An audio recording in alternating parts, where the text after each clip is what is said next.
The night the Vikings reached England.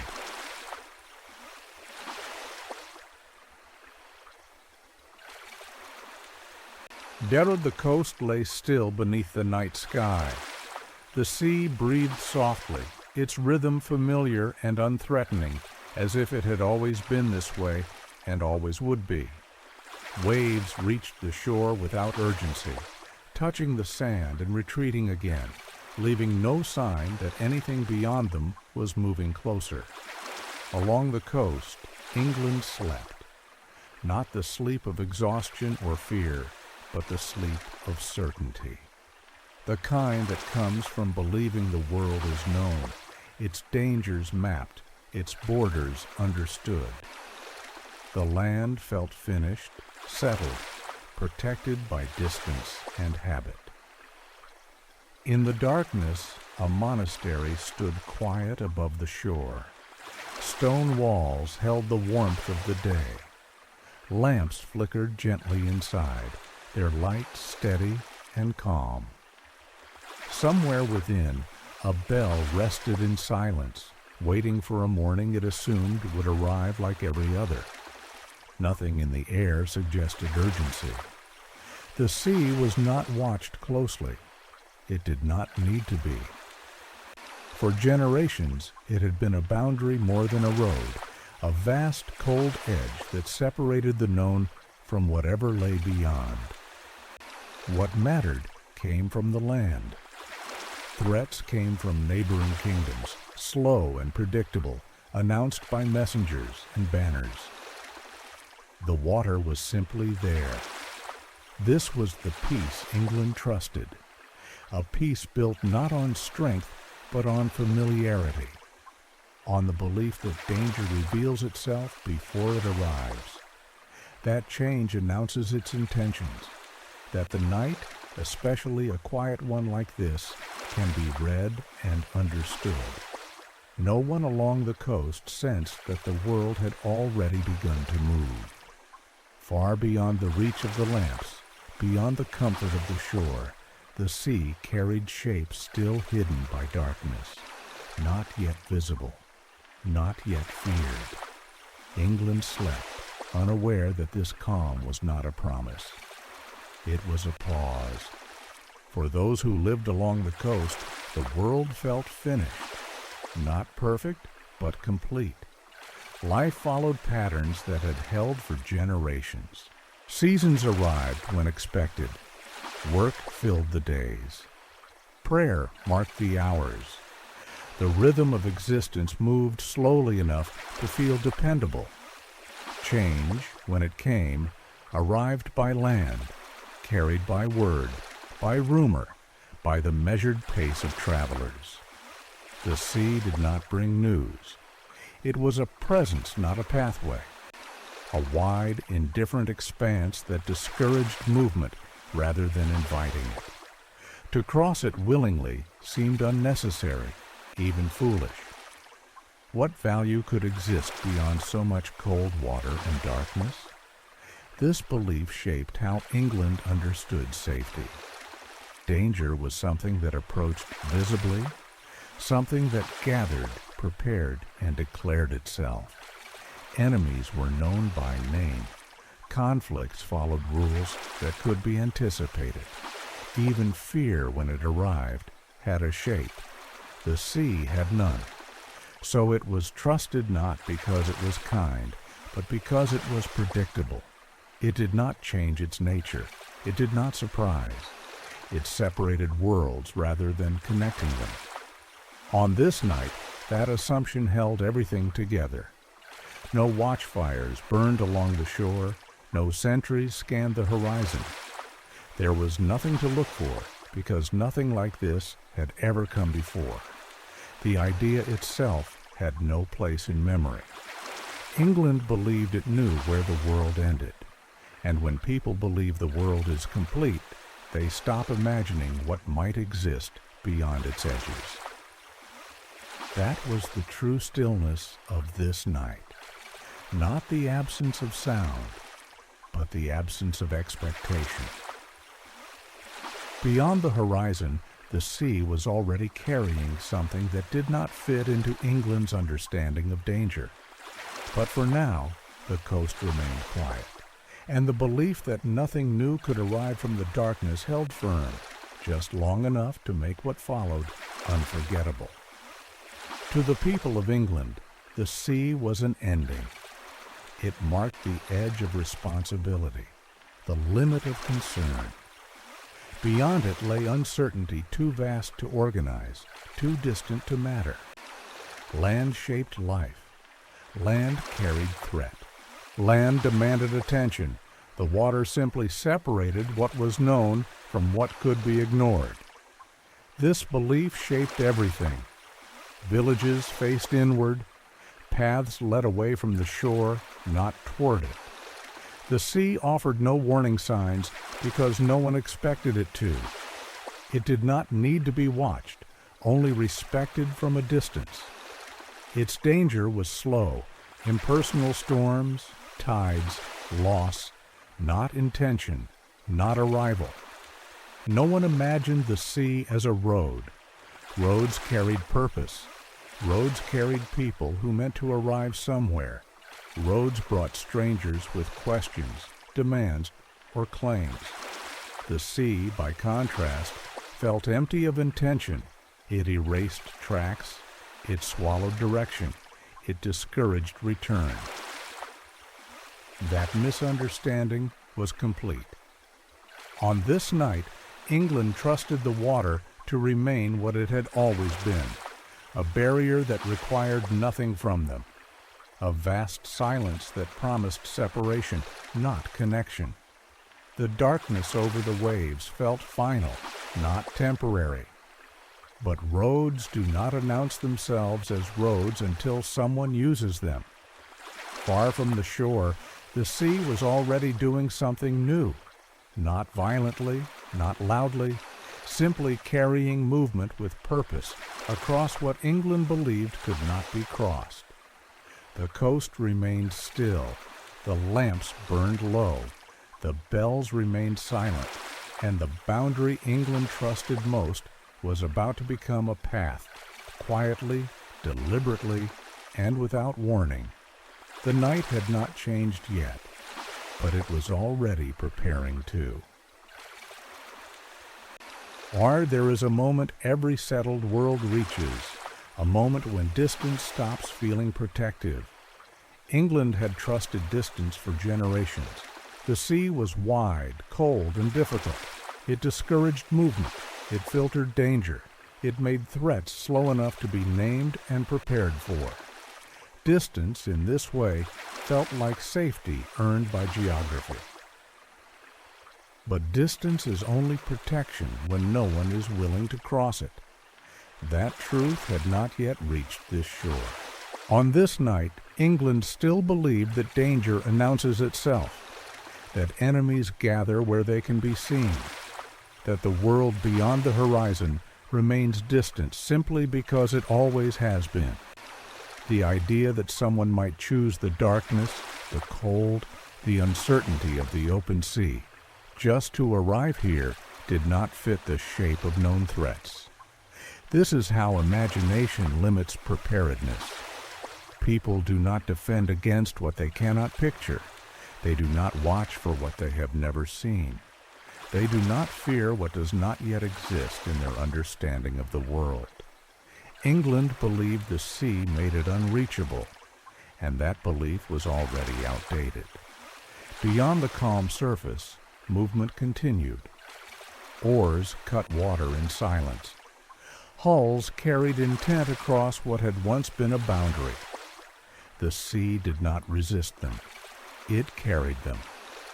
This was the first crack in England's certainty, not the sight of ships, not the sound of oars, but the realization still unspoken that the world was larger, closer, and more dangerous than it had ever imagined.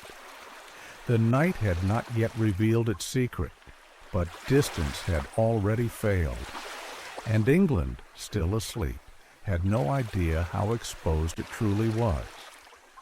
The sea did not change its sound. It did not grow louder. It did not warn. It remained calm enough to be trusted. That was the danger. Far from the shore where England's imagination ended, the water carried something with intent. Not a storm, not driftwood, not chance, but men who understood the sea differently. Men who did not see darkness as an obstacle or distance as a deterrent. To them, the sea was not an ending. It was a way through. They had learned its moods, its silences. They knew how to move with it rather than against it. Where England saw emptiness, they saw direction. Where England saw separation, they saw opportunity. This was the moment the world expanded, not because England changed, but because someone else had already changed how the sea could be used.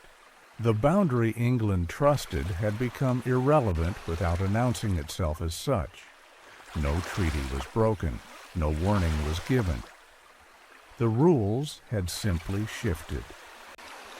That is how history often moves, not by confrontation, but by reinterpretation. The sea had always been there. The darkness had always fallen. What changed was the decision to enter it deliberately. On this night, England did not yet see ships. It did not hear voices or steel.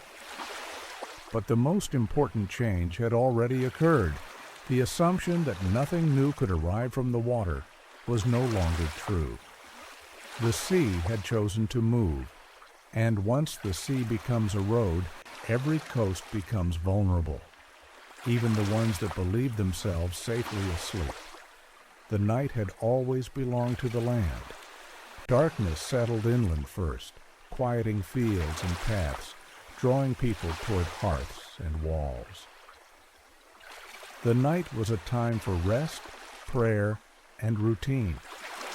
A pause before the familiar morning returned everything to its place. The sea was not part of that rhythm. It lay beyond the night's authority, distant and irrelevant once the lamps were lit and doors were closed. Darkness over water felt empty, unclaimed, incapable of carrying intention toward the shore. That belief ended here. Without sound or signal, the night ceased to belong only to England. It became shared occupied by movement England had never accounted for. The darkness that once felt neutral now concealed purpose. What had been a blanket of rest became a veil. No one on the coast sensed this transfer of ownership. The bells remained silent. The lamps burned low. Sleep held. But somewhere between horizon and shore, the night had been claimed by men who understood it differently. Men who did not wait for daylight to announce themselves. Men who trusted darkness to protect them rather than expose them. This was the most unsettling shift of all. Not that danger existed, but that it no longer needed permission to arrive. It did not have to announce itself in daylight or follow the rules England expected. It could move quietly, decisively, using the very conditions that once signaled safety. By the time the night finished settling over the coast, it no longer belonged to those who slept beside it. England did not know it yet, but the rules of distance, darkness, and protection had already changed. And once the night becomes a path, not a pause, the world never feels closed again. Chapter. England had learned to look inward. Life revolved around fields, villages, and paths worn smooth by repetition. Authority came from landlords, monasteries, local customs reinforced by familiarity. What mattered was close enough to walk to, argue over, and return from before nightfall. The wider world existed mostly as rumor. Stories arrived slowly, carried by traders or pilgrims who who spoke of distant places with little urgency. Those lands felt abstract, too far away to shape daily life. England's concerns were local, measured in harvests, disputes, and prayer. The world beyond the horizon did not demand attention. This inward focus felt reasonable. Borders were imagined as stable. Threats, when they appeared, were expected to come from known directions, through known routes. Conflict had patterns that could be anticipated. Even fear followed rules. The sea did not fit into those patterns. It was too vast to organize, too empty to matter. It belonged to storms and loss, not intention. England did not imagine it as a source of change only, as a limit. That assumption shaped readiness. Defenses faced inland.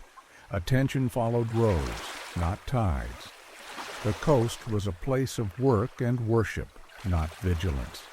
There was no reason to watch the water closely, because nothing meaningful had ever come from it uninvited. England believed its world was oriented correctly. What it did not yet understand was that worlds turned inward are vulnerable, not because they are weak, but because they stop imagining alternatives. They stop asking who else might be watching, learning, or moving differently beyond the edges of their certainty. On this night, that vulnerability lay quiet beneath the calm. The land slept facing itself, and the sea, no longer content to remain an ending, continued to carry something toward it, slowly, silently, and with purpose. Faith shaped the rhythm of life more than fear ever did.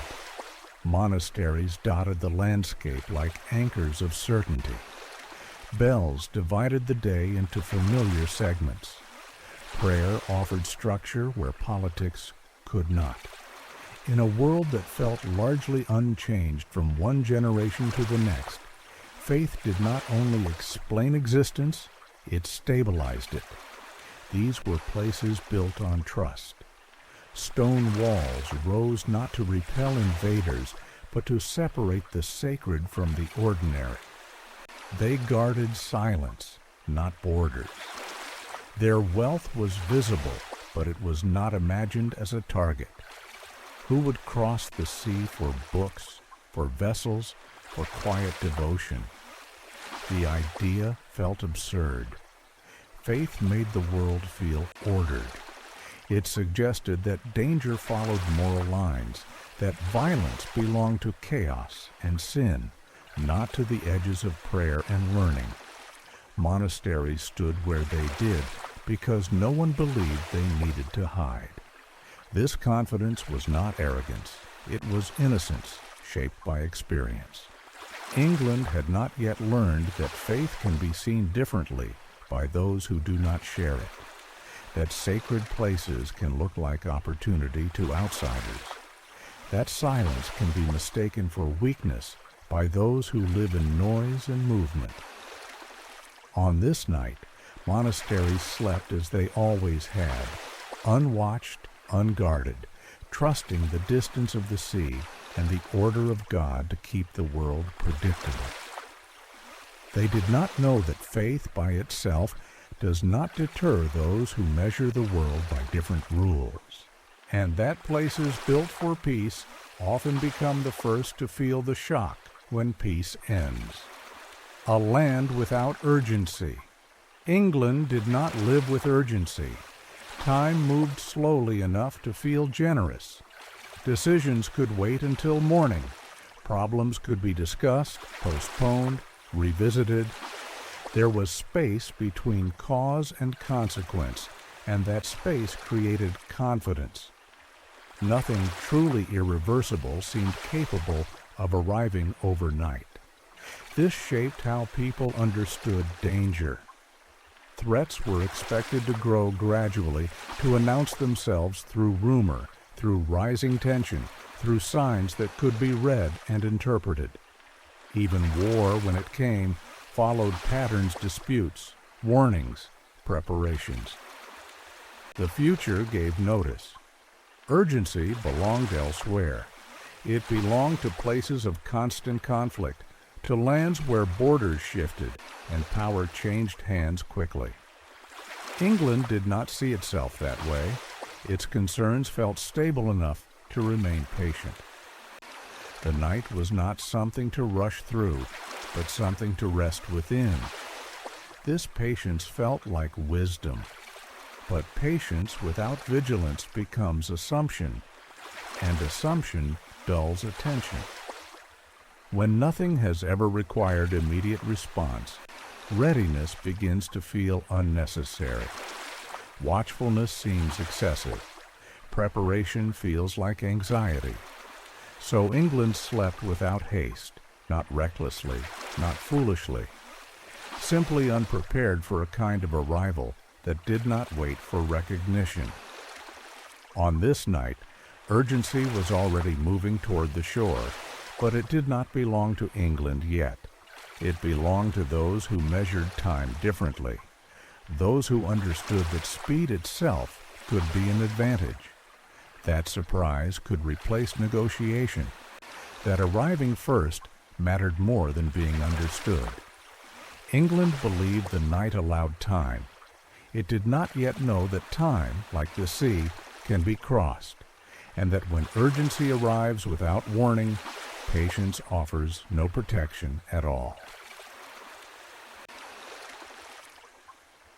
To the north, the sea meant something else. It was not an ending. It was not a warning. It was a path. The men who would later be called Vikings had grown up beside water that demanded respect but rewarded courage.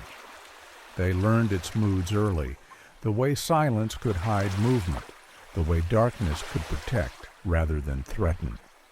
Where others saw emptiness, they saw roots. Where others saw danger, they saw access. They did not wait for the sea to be kind. They learned how to move with it. This difference mattered more than weapons or numbers. It shaped how they imagined distance and risk. To them, crossing water was not an act of desperation. It was a skill, a choice, a way to reach places that did not expect to be reached. They understood something England did not yet suspect, that the most effective roads are often the ones no one believes are roads at all. Their ships were built for this understanding, light enough to move quickly, strong enough to survive rough water, quiet enough to arrive without announcement. They did not rely on ports or invitations. Shorelines were enough. This was not recklessness. It was confidence earned through repetition. The sea had taught them that arrival does not require permission. That night favors those who know how to use it, that the edge of the world, for someone else, can become the center of opportunity. On this night, England still believed the sea separated worlds. The men from the north believed it connected them, and that single difference, quiet, practical, deeply learned, was already carrying consequences toward a coast that had never imagined it needed to be watched. They did not come looking for England. Not at first. They came looking for opportunity. The northern world was harsh, its land unforgiving, its rewards limited. Survival demanded movement. Success demanded taking what could not be grown or traded for easily. The sea offered that possibility, not as conquest, but as access. What lay across the water did not feel forbidden. It felt unused. The men from the north had heard fragment stories carried by traders, rumors drifting back with the tide, lands where wealth stood unguarded, places where sacred objects were valued more than defended, shores that trusted distance instead of vigilance. To them, this was not sacrilege. It was imbalance. They did not see themselves as invaders crossing into someone else's world. They saw themselves as reaching places that had failed to imagine being reached, places that had grown comfortable inside their own certainty. This is how the sea reshaped intention. It removed borders without asking permission. It turned rumor into possibility. It allowed a handful of ships to test the edges of a much larger world quietly, reversibly, without commitment to anything beyond the next shore. On this night, the journey was not framed as history. It was framed as exploration with teeth. If nothing waited there, they would turn back. If something did, they would take it. There was no announcement of arrival, no declaration of meaning. Only movement guided by experience and a willingness to see what others had assumed did not matter. England slept, believing the sea kept it separate. The men from the north moved, believing separation was an illusion. And when two worlds hold such different beliefs about the same water, the one that moves first defines what that water truly is. By the time the coast would understand this, the decision to cross had already been made. They chose the night deliberately, not to hide in fear, but to move with confidence. Darkness was familiar to them. Long winters had taught patience. Open water had taught silence. They understood how sound carries, how light betrays, how movement feels different when the world narrows to what is immediately around you. Night was not an obstacle. It was protection. Where England treated darkness as a pause, the men from the north treated it as cover. Where others waited for daylight to act, they trusted the hours when attention drifted and certainty slept. The night did not confuse them. It clarified. This difference shaped everything. Oars dipped into water without rhythm, meant for listening ears. Hulls slid forward with the tide instead of fighting it. No signal fires answered them because no one was watching for signals that had never existed before. The coast remained dark. That was the invitation. By the time the shoreline grew distinct against the water, there was no urgency among them, no rush, no tension. Arrival did not feel dramatic. It felt earned, like the completion of a journey they had already made many times in their minds. England still believed the night belonged to rest. The men from the north knew it belonged to those willing to move inside it. And as their ships drifted closer to land, the most important advantage was already theirs. Not strength, not numbers, not weapons. Surprise. Not the sudden kind that shouts. The quiet kind that arrives before anyone knows they should be afraid. At first, nothing looked wrong. The sea reflected the night as it always had, dark, flat, unreadable. If anyone had been watching closely, they might have noticed it. A difference so slight it barely registered.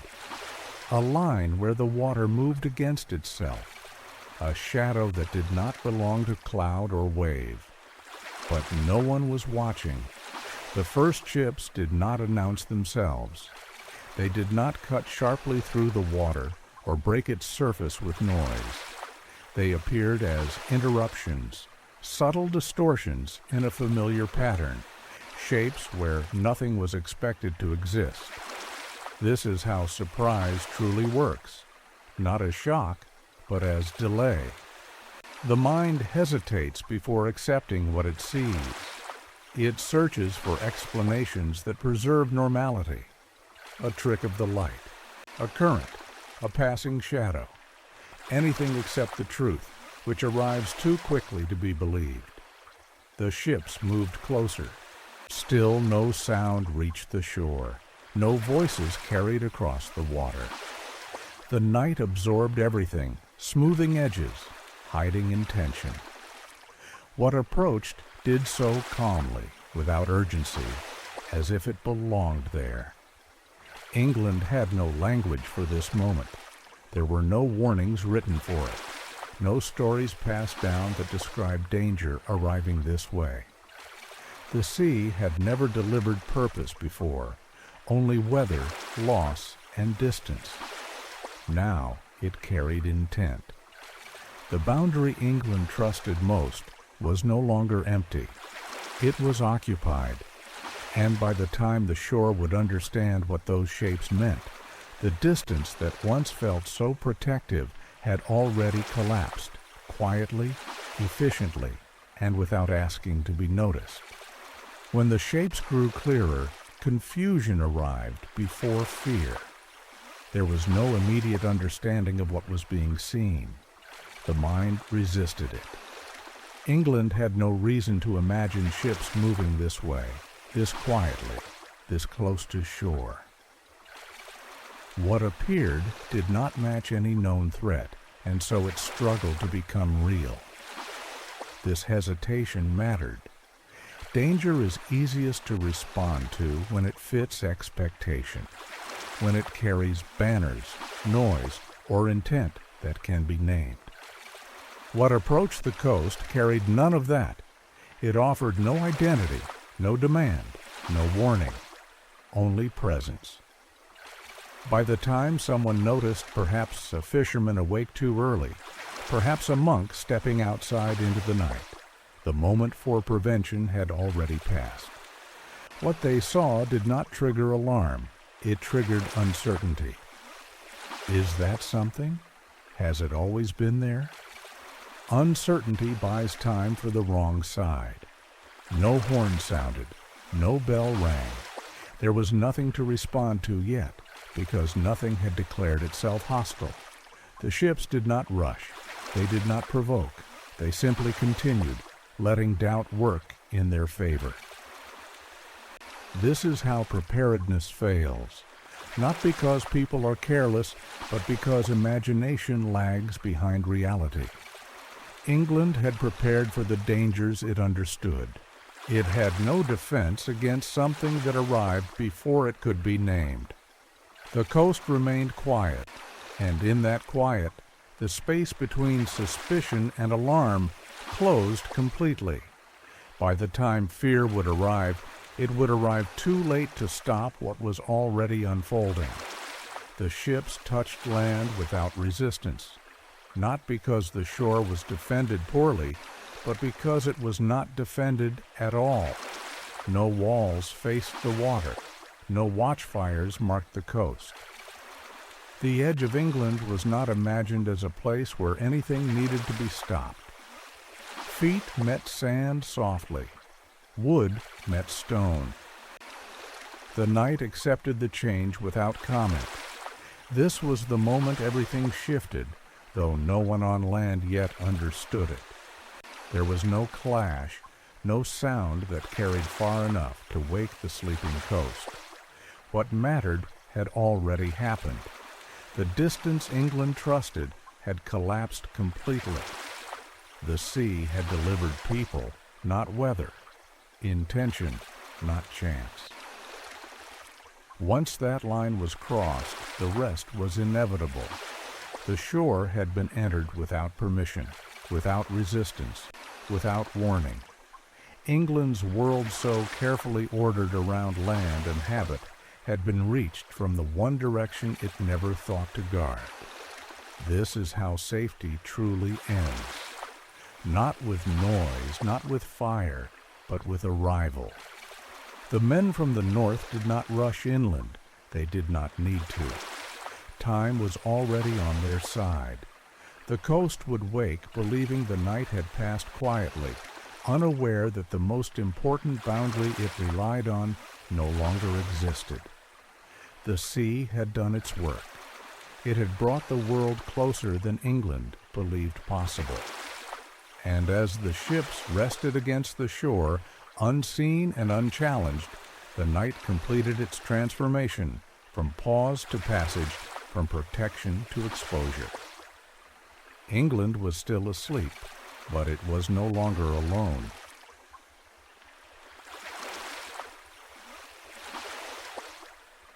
The land felt different underfoot, not hostile, not welcoming, simply unprepared. The men from the north moved carefully, not because they feared resistance, but because silence was still useful. Every step inland confirmed what they had already sensed from the water. This place did not expect them. No sentries shifted in the dark. No voices rose in alarm. No signal answered their presence. England was open. Paths led inward without challenge. Buildings stood where they had always stood, arranged for worship and work, not for defense. Doors were closed for sleep, not barred against threat. The world here was organized around trust in routine. That trust was already obsolete. This was not conquest yet, not even violence. It was recognition. Recognition that arrival alone had altered the balance. That the most difficult part crossing the sea, crossing the imagination, was already finished. Everything that followed would unfold inside a world that had not prepared for surprise. The shore had not failed. It had simply been treated as irrelevant for too long. As the night deepened, the men moved with purpose, but without haste. There was no need to rush. Nothing here was watching. Nothing here understood what had already changed. England still slept inside its habits. And habits, once exposed, are the easiest things in the world to move through, especially for those who have already learned how to move in the dark. What they found inland confirmed everything. Buildings stood where memory said they would. Paths curved gently toward places of prayer and work. Nothing had been arranged for urgency. Nothing suggested that danger had ever arrived without notice. The landscape was honest open in a way that only long safety allows. Familiarity became vulnerability. The places England trusted most were the easiest to reach. Monasteries rested close to the coast, not hidden but present, built to welcome pilgrims rather than repel strangers. Their quiet wealth books, vessels, offerings existed in plain sight, protected by belief rather than force. Belief is not a defense. The men from the north did not need maps. The land revealed itself. It offered paths without question, doors without resistance, silence without suspicion. The night carried them forward, wrapping each movement in the confidence that no one was listening closely enough to hear. This was not chaos. It was asymmetry. One world lived by routine. The other lived by readiness. England had arranged its life around predictability. The men who had arrived had arranged theirs around opportunity. Where those two logics met, the outcome was not uncertain. The most unsettling truth was this: nothing here had to be broken yet. The mere fact of presence was enough to change what England was. The coast had not been breached in battle. It had been entered. And once entered, the idea of safety could no longer return to what it had been. The night continued without interruption, but England's most familiar places had already become exposed, not because they were weak, but because they had never needed to imagine being watched from the sea. Innocence does not end with noise. It ends with understanding. Somewhere between the shore and the first buildings inland, that understanding began to form, not in England, but in the shape of what had arrived.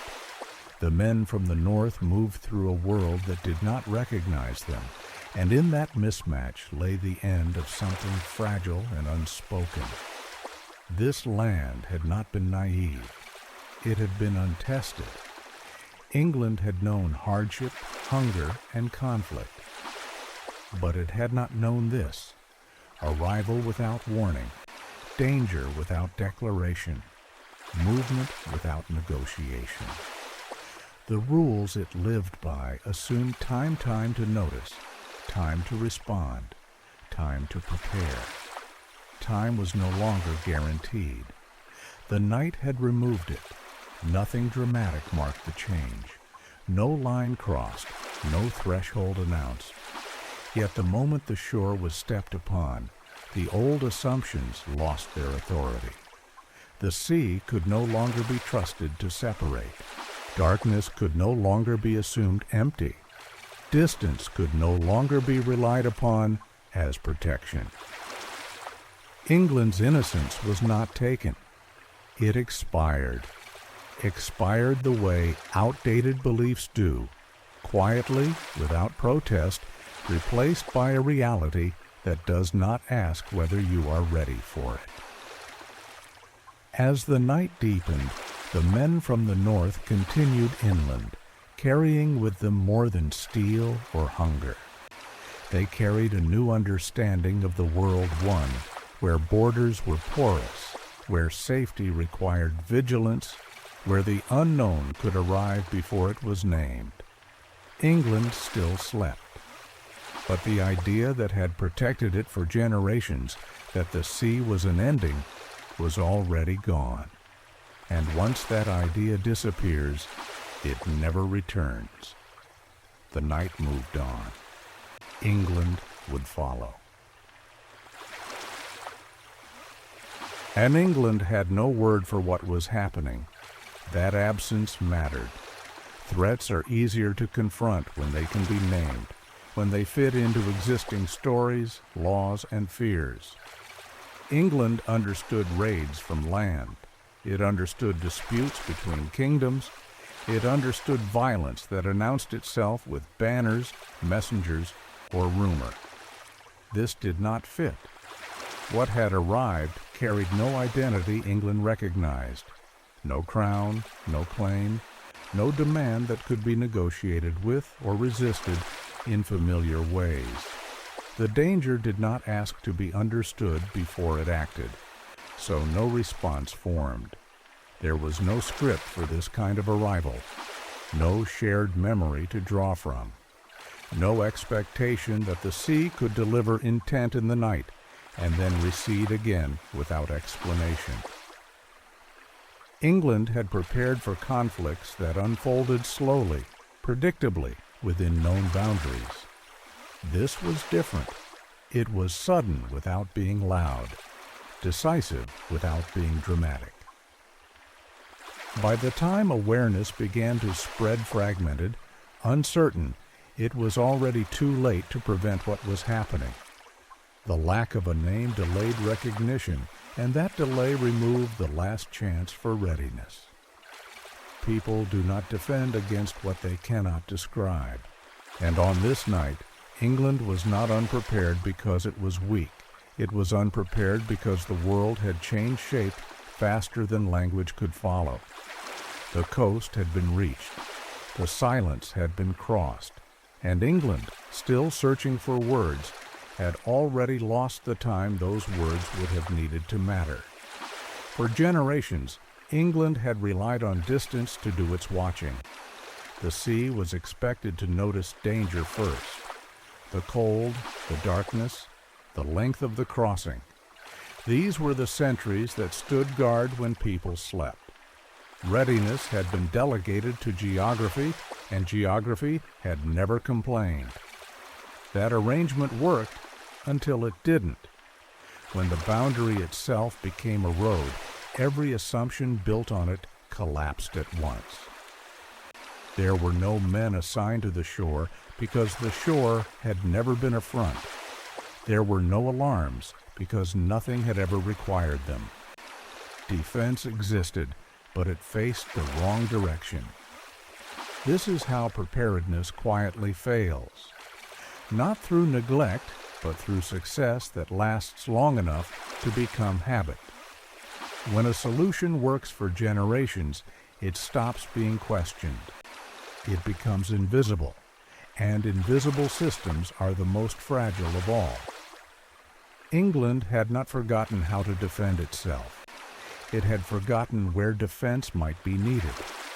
So when awareness finally stirred, uneven, uncertain, it found no structure waiting to receive it.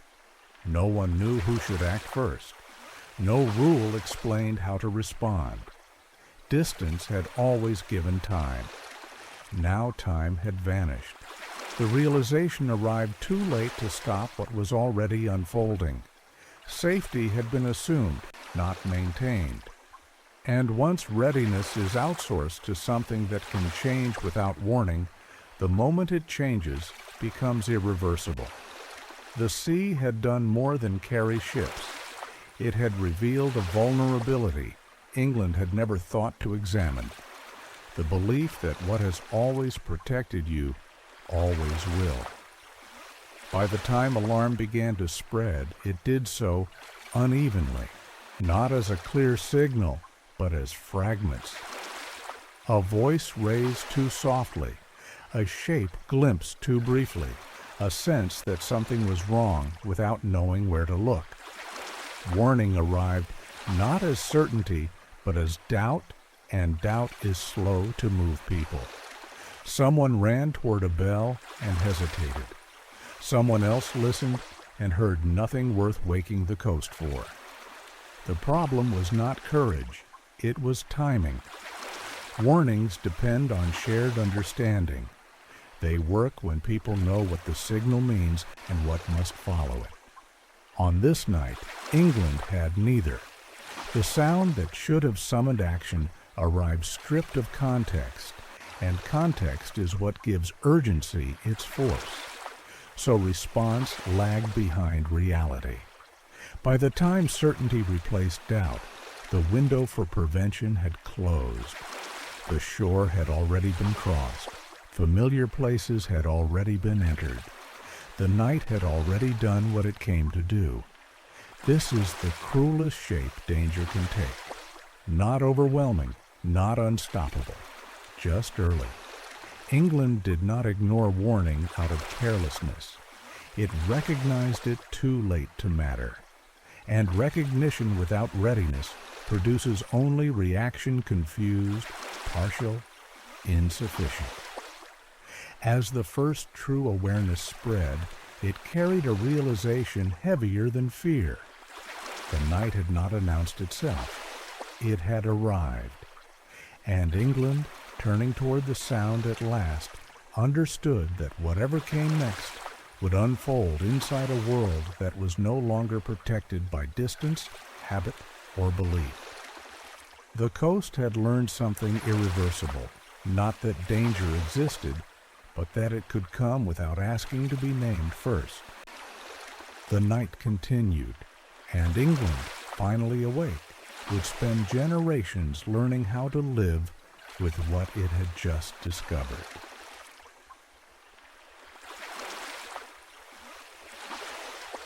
Fear did not arrive with shouting. It arrived as awareness, a tightening in the chest, a pause where routine should have been, a sense that the night was no longer empty, but occupied. People woke to something they could not yet see. Doors opened slowly. Lamps were lifted higher than usual. The familiar sounds of sleep breathing, wind, distant water, no longer felt harmless. Every noise asked to be interpreted. This fear was different from panic. Panic is loud and immediate. This fear was quiet and spreading. It moved from house to house as understanding began to align. Not everyone knew what had happened, but enough people knew that something had. And when fear spreads without explanation, it grows stronger, not weaker. There were no instructions to follow, no authority speaking clearly, no pattern to imitate. The mind filled the gap. What kind of men crossed the sea at night? Why would they come here? How far had they already gone? These questions did not demand answers to create fear. The absence of answers was enough. The night, once a pause between days, had become active, capable of carrying intention, capable of delivering strangers into the heart of the familiar. This was fear before violence, the kind that arrives first and does the deeper work, the kind that changes how people imagine the world long before anything is taken or destroyed. It teaches a lesson that cannot be unlearned. Safety is not guaranteed by routine. Distance is not protection. And darkness does not belong to those who sleep. By the time voices rose and movement followed, fear had already done its work. England had crossed an invisible threshold, not into war, but into awareness. And awareness, once awakened at night, does not easily return to sleep. Fear filled the spaces reality had not yet reached. Without clear knowledge, the mind began to travel faster than the body ever could. Every shadow suggested movement. Every unfamiliar sound hinted at intent. People imagined numbers, weapons, plans far beyond what was actually there. This is how fear multiplies.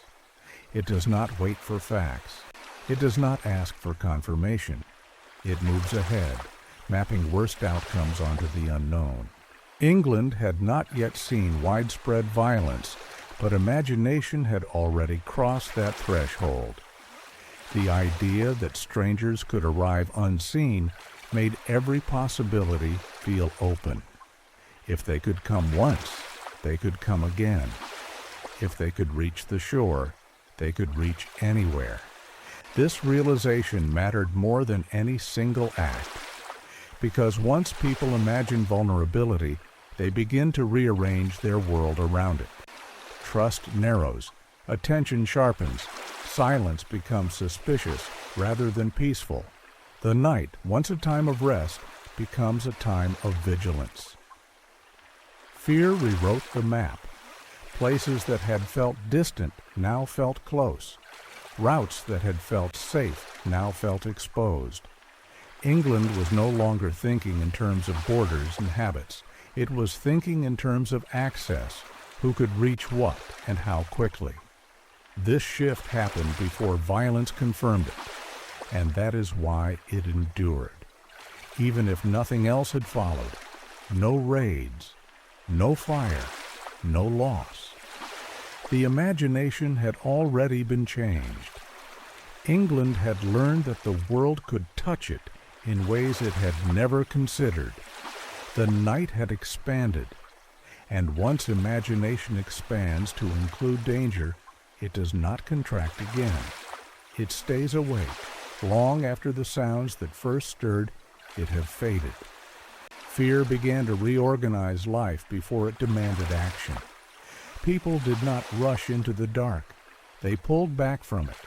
Doors were barred that had never needed bars.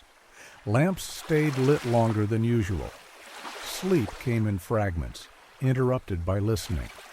Familiar paths felt exposed. Familiar places felt closer to danger than they had the night before. This was not panic. It was adjustment.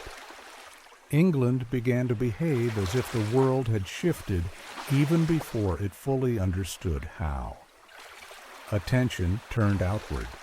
The sea was no longer background. It became a presence to be watched, questioned, imagined. What had once been ignored now demanded explanation. Fear teaches quickly. It does not need instruction. It does not wait for permission. It moves through behavior first, belief second. By the time people can explain why they feel uneasy, they are already living differently. And living differently is how history takes hold. This fear did not scream. It lingered. It settled into habits that would outlast the night, into how people slept, how they traveled, how they thought about distance and safety. It made vigilance feel responsible. It made readiness feel necessary. Even before violence confirmed it, England had learned the lesson the night delivered. The world could arrive without warning, and once it had, it could arrive again. That knowledge did not fade with daylight. It stayed, and it would shape every response that followed, every defense built, every coast watched, every story told about what comes from the sea when the night decides to move. Fear had done its work, not by destroying what England had, but by changing how England lived with it. By morning, the shore looked the same. The tide had moved as it always did. The sand carried no obvious scars. The water reflected the light with familiar indifference. To an untrained eye, nothing about the coast suggested that anything extraordinary had happened. And yet, everything had. The sea no longer felt empty. It had been reclassified in the mind, not as a barrier, not as distance, but as space that could be used, a surface that could carry intention, a direction from which something might arrive again, unseen and unannounced. This change did not require destruction to take hold. It required understanding. People began to look at the horizon differently, not with curiosity, but with calculation. How far could someone come in a night? How quietly? How often? The sea, once ignored, became something to interpret, to measure, to fear in a precise, unfamiliar way. England's imagination had shifted. The world no longer ended at the shore. It extended beyond it, into darkness, into movement, into possibilities that did not respect the old assumptions. The idea of isolation, once comforting, now felt naive.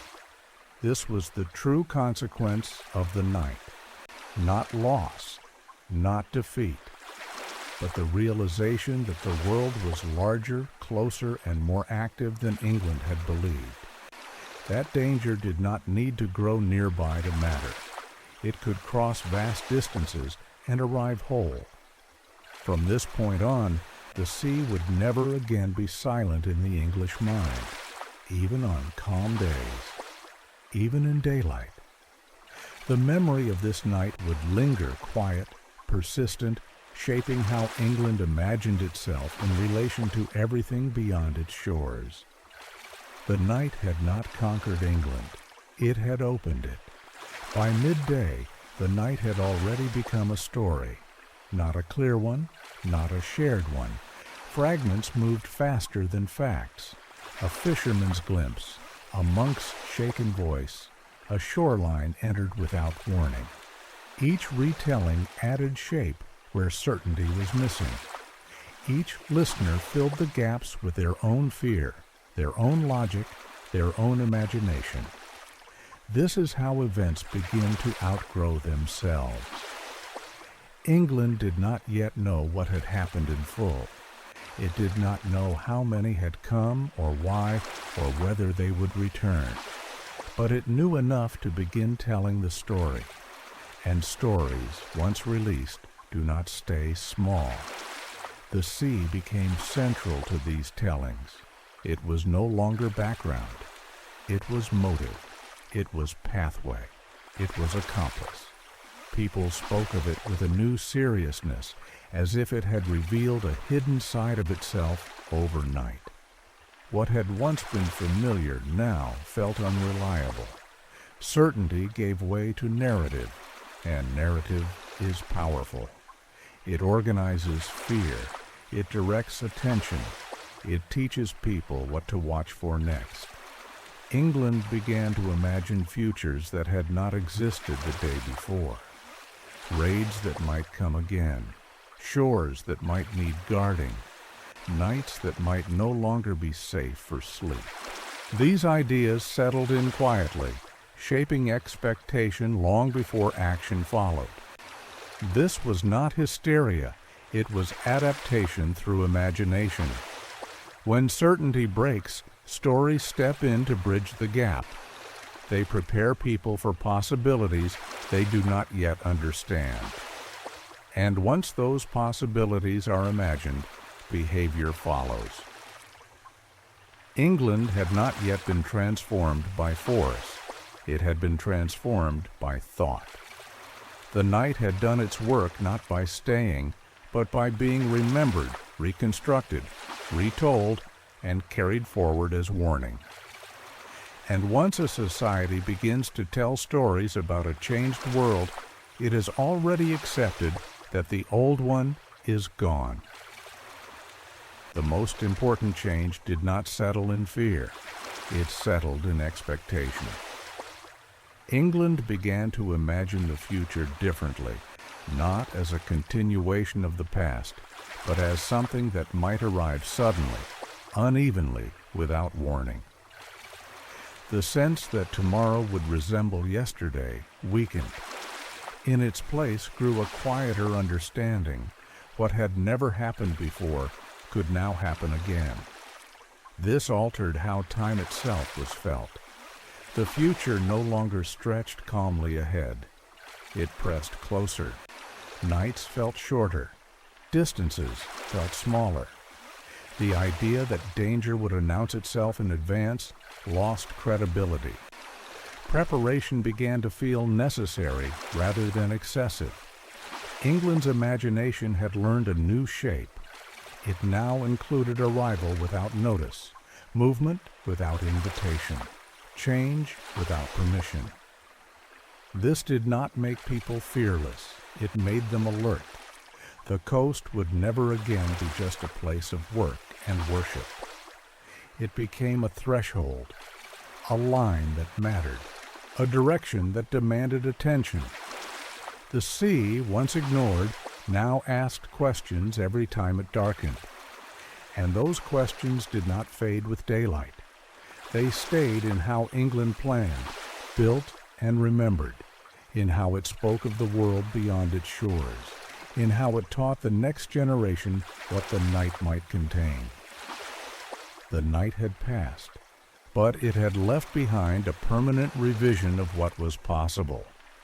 England had not yet been changed in power or borders or rule, but it had been changed in imagination, and imagination, once altered, reshapes everything that follows, quietly, patiently, and without needing another night to prove its point.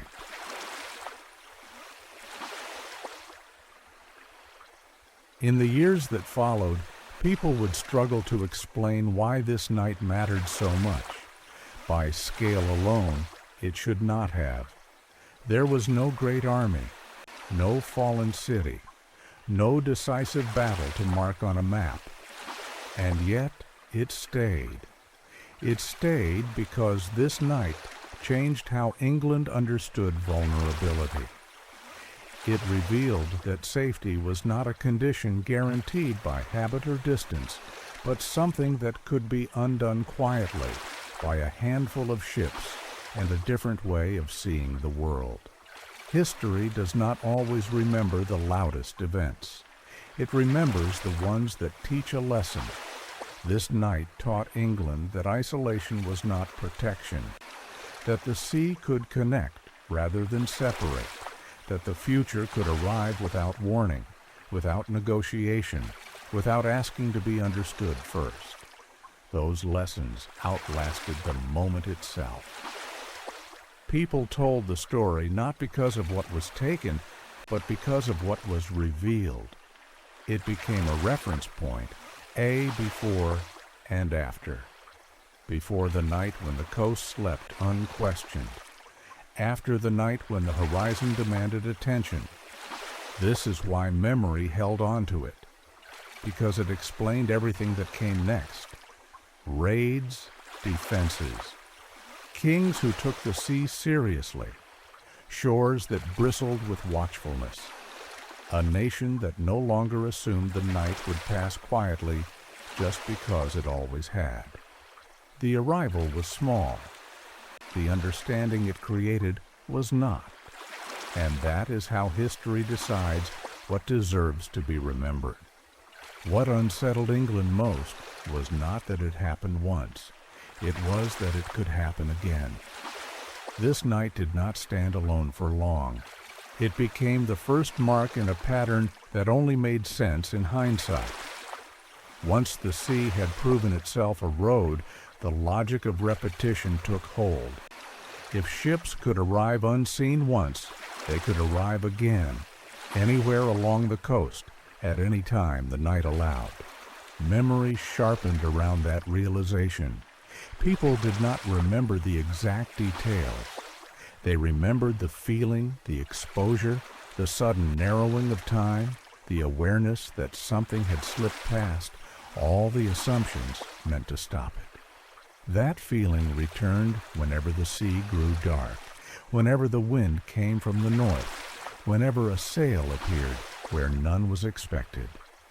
This is how a single event reshapes expectation. It does not stay isolated. It becomes precedent.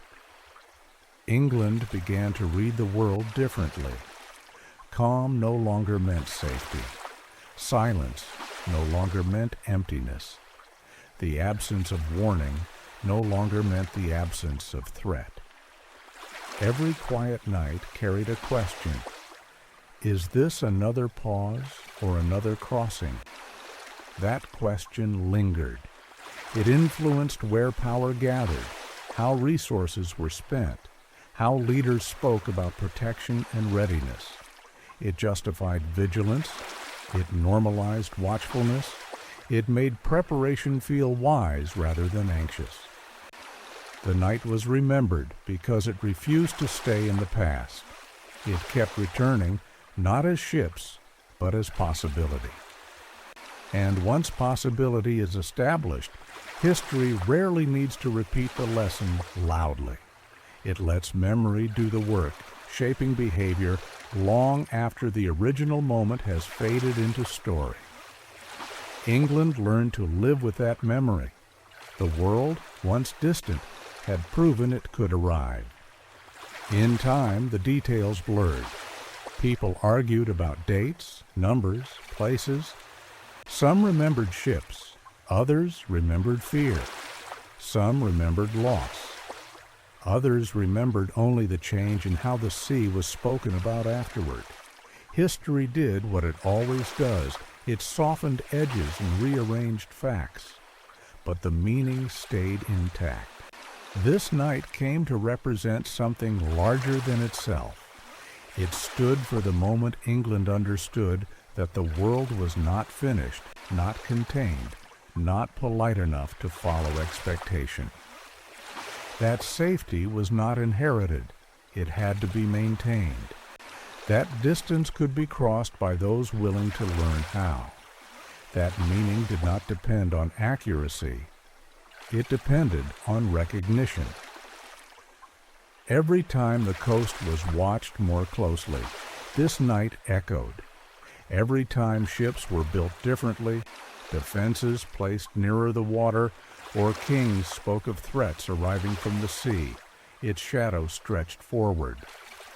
The event became a lesson that explained preparation, vigilance, and change. This is how nights become milestones. Not because they end something completely, but because they begin a way of thinking that does not reverse. England would adapt, it would learn, it would harden in places and strengthen in others. But it would never again believe the sea was empty. The night was remembered because it changed the rules without announcing them. And once rules change quietly, memory becomes the only warning left.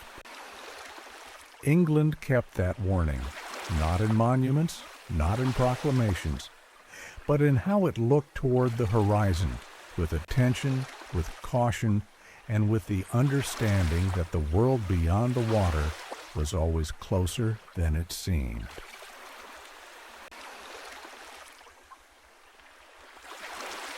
In the days that followed, England tried to return to itself. Fields were worked. Bells rang on schedule. Paths filled with familiar movement. The visible world appeared intact, and that appearance mattered. When life continues, the mind looks for reassurance in routine. It tells itself that whatever happened was an interruption, not a transformation. This is how societies protect themselves from understanding too quickly. People spoke of the night as unusual, unsettling, but distant. Something that belonged to the coast, not the whole land. Something that had passed. The idea that it might define the future felt premature, even excessive. England wanted closure. It wanted the night to remain an exception rather than a warning. To believe that isolation still held, even if briefly tested. To treat what had arrived as an anomaly rather than a preview. So the country leaned on familiarity. Routine became proof that the old world still functioned. Silence became evidence that danger had retreated. The absence of immediate repetition was taken as confirmation that the boundary had reasserted itself. England fell asleep again inside this belief, not foolishly, not defiantly, but humanly, because it is easier to believe the world is unchanged than to accept that it has quietly expanded beyond what you are ready to manage. Easier to trust that what has always worked will continue to work, at least for now. But the isolation England returned to was no longer real. It was imagined. And imagined safety is the most fragile kind, because it rests not on vigilance, but on hope that the night will behave as it always has. This time it already had not. Comfort settled in quietly, not as celebration, but as relief. Relief that the night had passed without widespread destruction. Relief that life had resumed quickly enough to suggest continuity. Relief that whatever had arrived had also gone. That relief carried a cost. It softened urgency. England did not ignore what had happened, but it delayed responding fully to it. Watchfulness felt uncomfortable once fear faded. Preparation felt excessive once routine returned. The memory of exposure competed with the desire to feel settled again, so comfort took the lead. People told themselves that the coast had always been risky, that the night had been unfortunate but manageable, that whatever changes were needed could wait. The future once again seemed distant enough to postpone.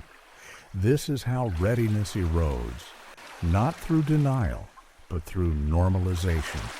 When danger does not repeat immediately, it loses its sharpness.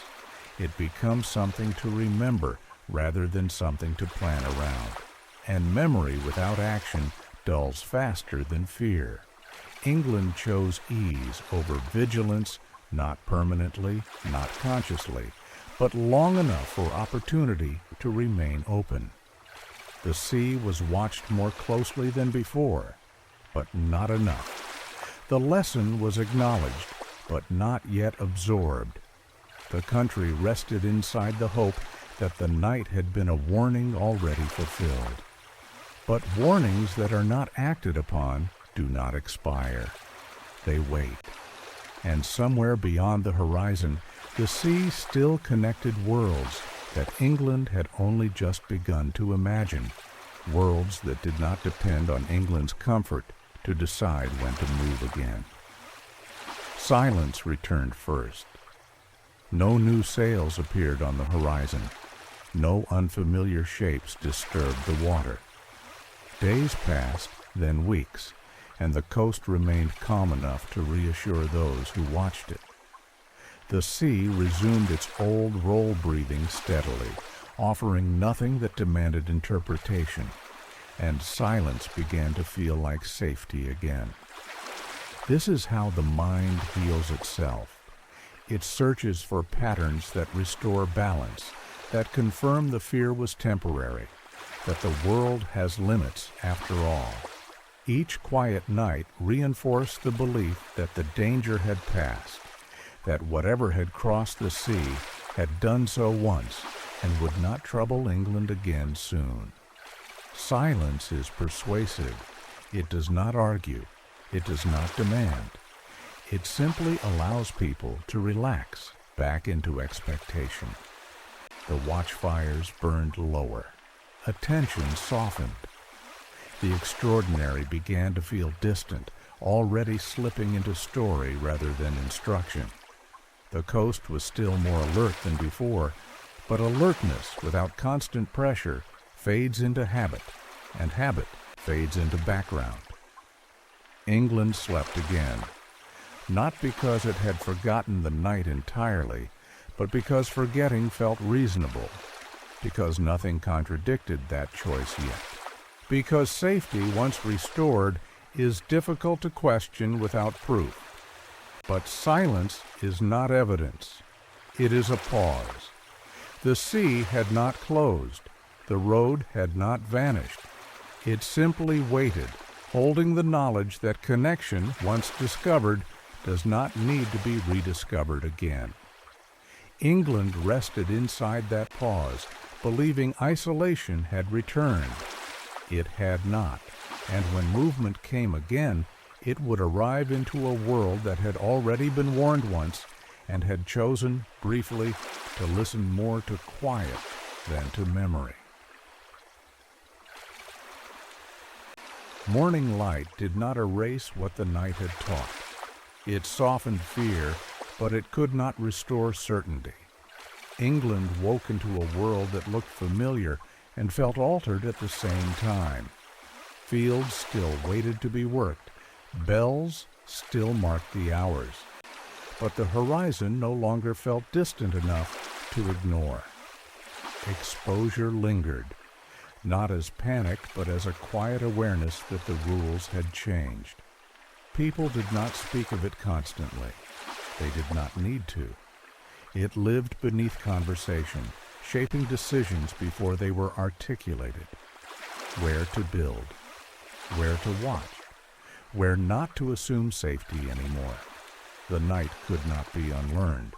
Once the idea exists that the sea can deliver intention, it never returns to emptiness. Every calm surface becomes conditional. Every quiet becomes temporary. England began to live with the understanding that connection once proven remains possible even when unused. This is how exposure settles in. It does not shout, it instructs. The coast became a question rather than a background. Darkness became something to interpret rather than accept. Distance became a variable rather than a guarantee. None of this required another arrival to be true. The first was enough. England had not been conquered. It had been revealed to itself as part of a wider, moving world, one where safety depended not on belief, but on attention. The morning carried on, but it carried something new with it. The knowledge that isolation had been a choice the sea did not respect. The night had ended. The exposure had not. And from that point on, England would live not as a place apart, but as a shore connected, reachable, and always watched by the water it once believed was empty. Exposure reshaped behavior before it reshaped belief. People began to look outward without being told to, not constantly, not anxiously, but regularly. The horizon became something to check, the tide something to consider, the night something to measure. Attention settled into routine, and routine made vigilance feel normal. This is how change endures. No decree ordered the coast to be watched more closely. No law demanded readiness. People simply adjusted quietly, reasonably, because the night had proven that attention mattered. The sea was no longer scenery. It was information. England learned to watch. Watch for movement that did not belong. Watch for patterns that broke expectation. Watch not because danger was present, but because it could be. That distinction mattered. Vigilance born of fear fades quickly. Vigilance born of understanding lasts. The coast became a place of listening. Silence was no longer accepted at face value. Calm became something to confirm rather than assume. These habits did not feel dramatic. They felt prudent, responsible. And because they felt reasonable, they spread. This was not a transformation driven by panic. It was driven by memory.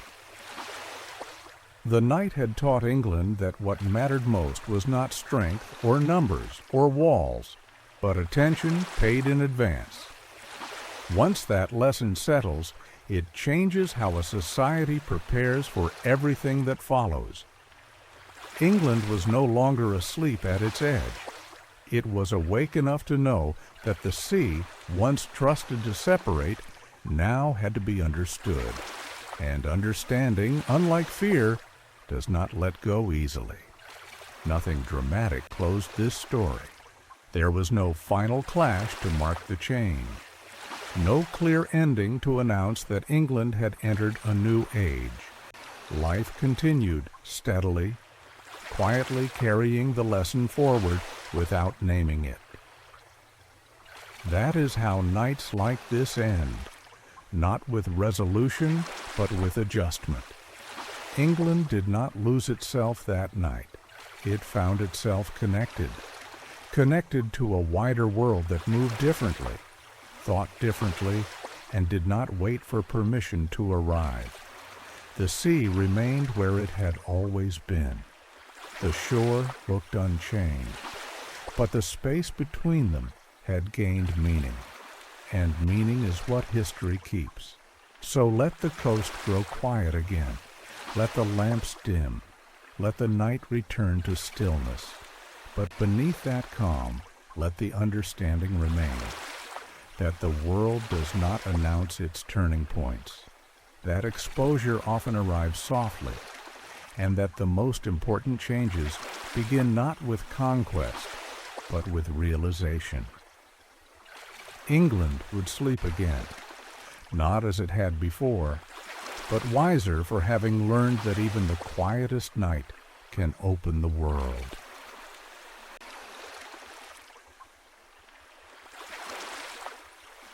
The sea returned to its quiet rhythm.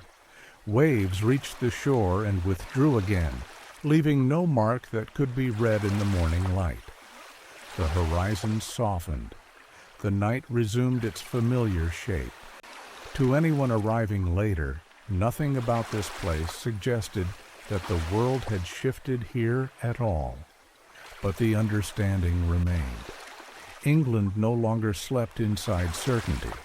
It slept inside awareness, not fear, not expectation. Just a calm knowledge that the world was wider than it once believed, and closer than it had imagined. The sea did not become hostile. The night did not become cruel. They simply became real. And that reality settled gently into memory, into habit, into the way people looked outward before resting. The coast breathed, the land endured, life continued, shaped quietly by a lesson that did not need repeating to remain true. Tonight, nothing moves on the water. Tonight, the horizon stays empty. And that is enough. Let the night be still. Let the sea remain calm. Let history rest beside you, not as warning, but as understanding. The world is quiet now, and so are you.